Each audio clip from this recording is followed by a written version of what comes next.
Hi everyone, I am Dr.S.VANITHA, Assistant Professor of Zoology, A.D.M. College for Women Autonomous NAGAPATTINAM. Today discuss about water vascular system of echinoderms. Objectives for this topic: echinoderm possesses a unique ambulacral or water vascular system consisting of a central ring canal and radial canals that extend along each arm. Water circulates through this structure and facilitates gaseous exchange as well as nutrition, filtration and locomotion.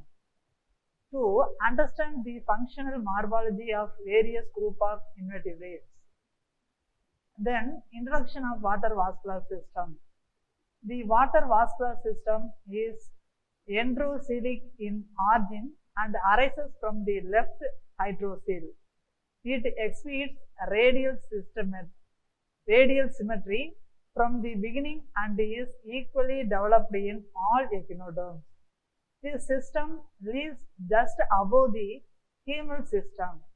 It is primarily locomotory in function and also subserves the functions of tactile and respiratory organ in some cases. The external role of water vascular system suggested by some workers is not yet fully ascertained. This is a water vascular system of echinoderms. Then plan of water vascular system. The water vascular system is different classes of echinodermata has almost the same structural organization. It comprises of a few canals together with some appendages attached to these canals. The typical arrangement of the water vascular system is by Asterius. The water vascular system includes a circumaral canal, then situated around the mouth which gives tubular radial extension. It is called as radial canal. The number of radial canals is usually 5, but the number corresponds to the number of the radii of the body.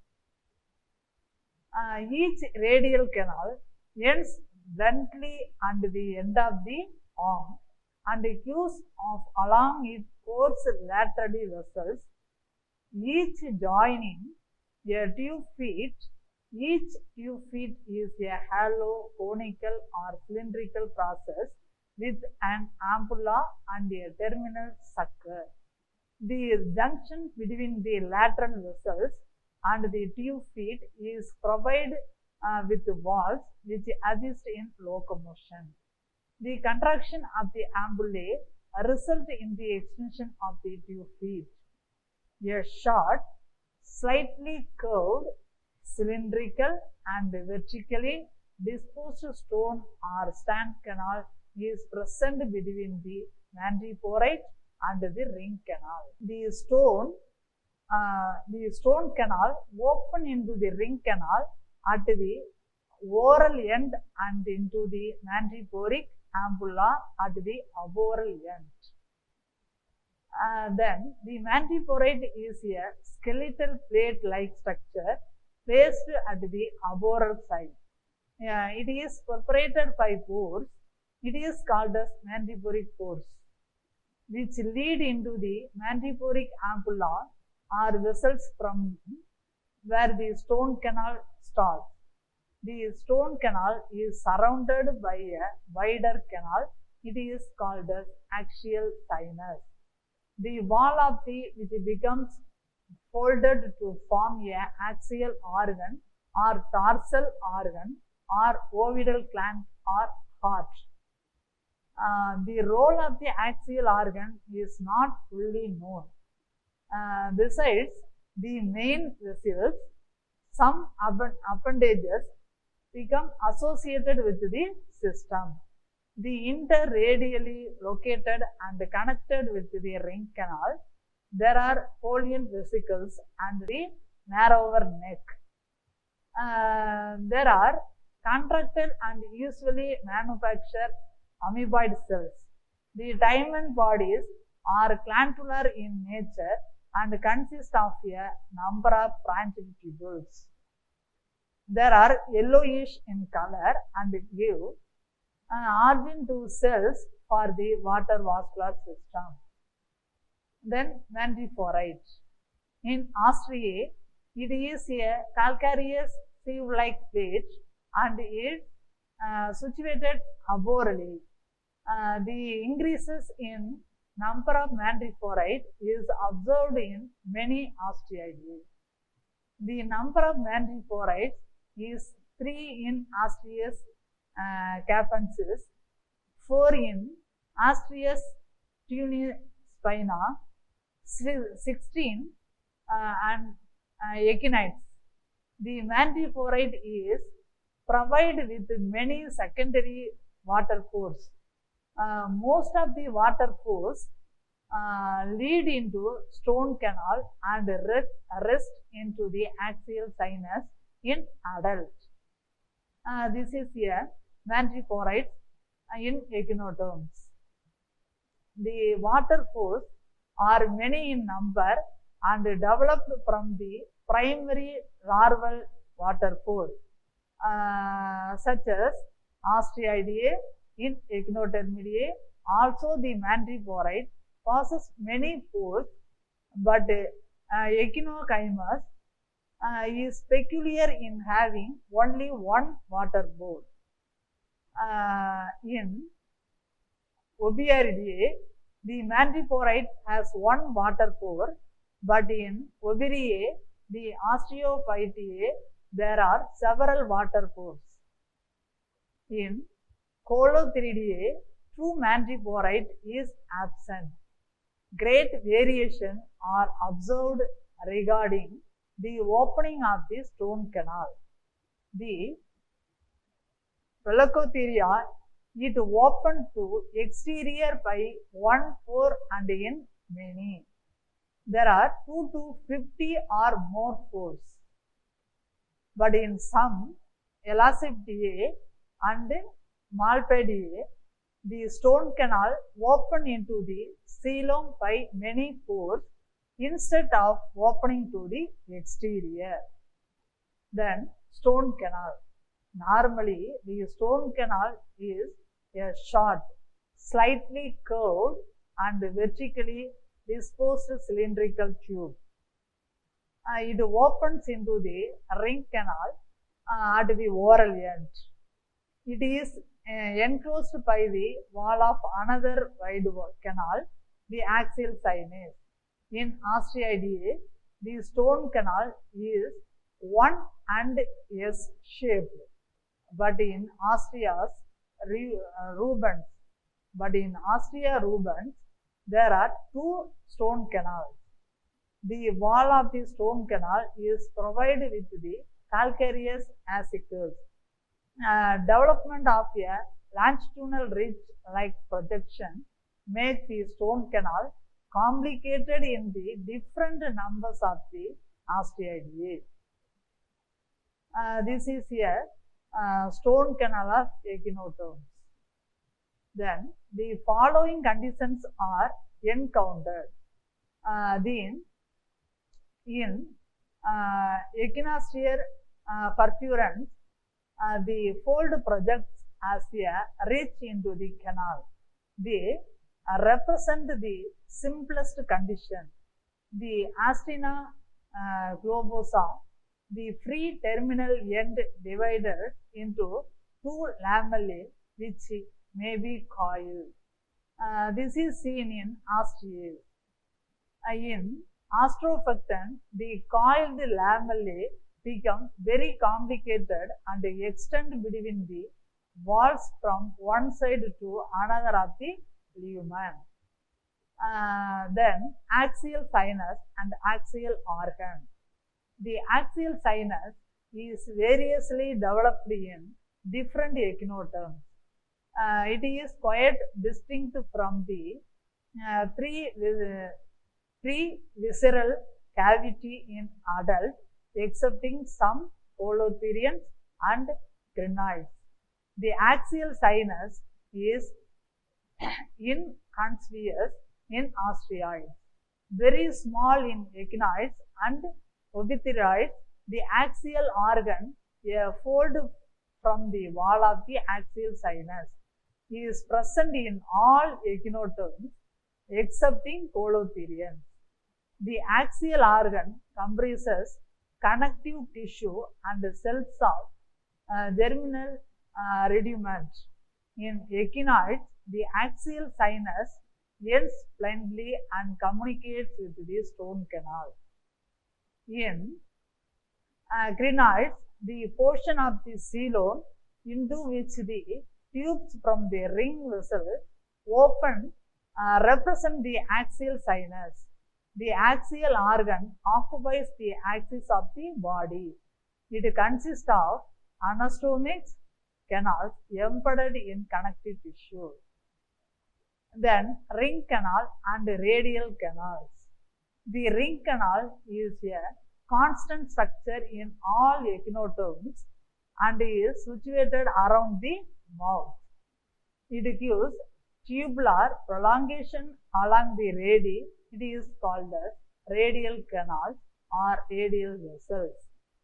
In osteoidae, the ring canal is pentagonal and is situated in the buccal membrane. It is communicated with the exterior through the stone canal and axial sinus. In echinoidae, the ring canal is situated at the upper end of the jaw and gives 5 radial vessels. In Obiroidae, the conditions is same as osteoidae. In Colotheridae, the ring canal is situated around the esophagus and the 5 radial vessels extend towards the oral end and again proceed upwardly along the radial of the body. Then lateral vessels and tube feet. The radial vessels give laterally vessels to the tube feet. The tube feet are cylindrical process and their cavities are continuous with the water vascular system. The tube feet possess ampullae at their inner end and the sucker at the terminal end. The ampullae are present in echinoderms except Obiroidae and Crinoidae. The Crinoidae terminal suckers are absent and the tube feet are sensory and respiratory in function. In many Arthropatogonidae, each tube foot is provided with 2 ampullae. In all the members of the Osteoidae, the tube feet are provided with the well-developed suctorial disc with expansion. The tube feet without suckers are respiratory in function. With suckers and calcareous ring are locomotory in function. With the expanded terminal disc and plumage around the mouth as the tentacle organ, rosette feet act as perihential organ and sieve food from the surroundings. In Obiroidae, the orientation of the lateral vessels and the tube feet is same as in Osteoidae, but there are divide of ampullae and are exclusively sensory in function. In Colotheriidae, lateral branches from the radial vessels go into the tube feet as well as into the tentacles. Some lateral branches also emerge from the radial vessels and end friendly in the body wall. Ampullae are present in the tube feet and in the tentacular canals. The tentacular canals are devoid of ampullae in Elaxidae, where they arise directly from the ring canal. Then folial vesicle and diamond's bodies. The ring canal causes bladder-like folial vesicles and gland-like diamond bodies. In Osteoidae, the number of folial vesicles varies greatly. There are totally absent in Astrea rubens and Astrea glacialis. There are some cases where two or many pollen vesicles may be present in each interradial as seen as in Australopithecus. In this case, a few vesicles open into the ring canal by one common cell. The Tiedemann's bodies are attached to the ring canal and are usually two in each interradius, excepting that containing the antiporite where only one is present. This is a Tiedemann's bodies found in ring canal and pollen vesicles. Then, amongst echinoderms, in most endosilica, a small spongy outer growth in each interradius is present, which is supposed to be the pollen vesicles. There are 5 Tiedemann's bodies in Echinoderms. In Ophiuroideae, in each interradius, excepting that of the stone canal, there is a pollen vesicles. In Opticus virens, besides 2 or 3 pollen vesicles opening in each interradius, there are many tubular canals on Sumrud. The Tiedemann's bodies appear to be wanting some authorities refer some structure homologous with the Tiedemann's bodies. Then functions of water vascular system. There are 3 main functions found in the water vascular system. First one is locomotion. The main function of the water vascular system is to help in locomotion. Echinoderms having suctorial bodia can adhere to the substratum temporarily. The mechanism of locomotion is discussed in detail under the water vascular system of Astrea and the Echinoderms. Then second one is respiratory and sensory function. The Ophiuroideae and Colotheridae, the tube feet are primarily sensory in function.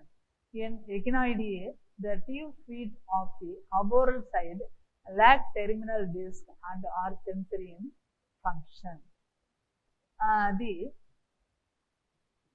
spodocoids, the petaloids of the arboreal surface are provide the lobulatory bodia without suckers and are leaved to some respiratory in function. Third one, excretion. Nitrogenous waste are eliminated through the thin area of the body surface, such as the walls of tube feet. This topic, question rises from this topic. What is the water vascular system?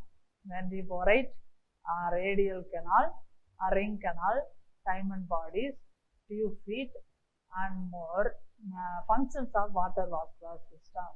Thank you.